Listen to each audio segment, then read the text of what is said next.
रहीम दोस्तों, तव्हां ॾिसी रहिया आहियो कंप्यूटर नॉलेज इन सिंधी। मां आहियां तव्हांजो होस्ट अताउल्ला।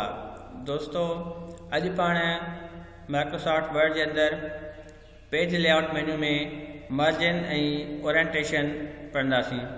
दोस्तों, जंहिं बि असांजे चैनल खे सब्सक्राइब न कयो आहे उहो असांजे चैनल खे सब्सक्राइब करे वठे ऐं असांजा वीडियो ॾिसंदो रहे ऐं पंहिंजा असांखे कमेंट्स ॾिए। दोस्तों, अचो पाण टॉपिक खे शुरू कंदा। दोस्तों, पेज मार्जिन में मतिलबु आहे पेज जी जेका मथां मार्जिन आहे उनखे घटि वधि करणी। ॾिसो दोस्तों, हिन पाण नॉर्मल ते बीठा आहियूं त हिते बीठी आहे लाइन लेफ्ट इंडेक्स ऐं हीअ राइट इंडेक्स हिते मौजूदु आहे। दोस्तों, पाण तव्हां हिन ते नेरो ते क्लिक कयूं था त हीअ पाण ॾिसो इंडेक्स चेंज थी वई। जेकॾहिं पाण मॉडरेट ते क्लिक कंदासीं त अञा चेंज थी वेंदी।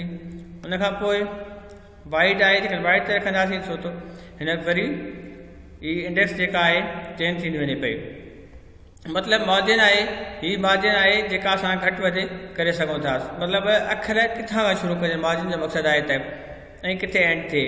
उनखां पोइ ओरिएंटेशन आहे। ओरिएंटेशन में पेज लेआउट हूंदो आहे। पेज पोर्ट्रेट मतिलबु सिधो पेज हुजे ऐं लैंडस्केप ऐं पासीरो पेज हुजे। लैंडस्केप ते क्लिक कंदासीं असांजो हीअ लैंडस्केप थी वियो।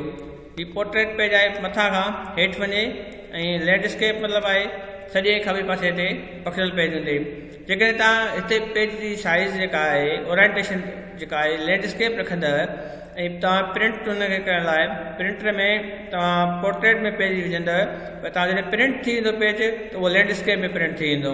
दोस्तों, उमेद थी करे तव्हांखे असांजो जेको वीडियो ज़रूरु पसंदि आयो।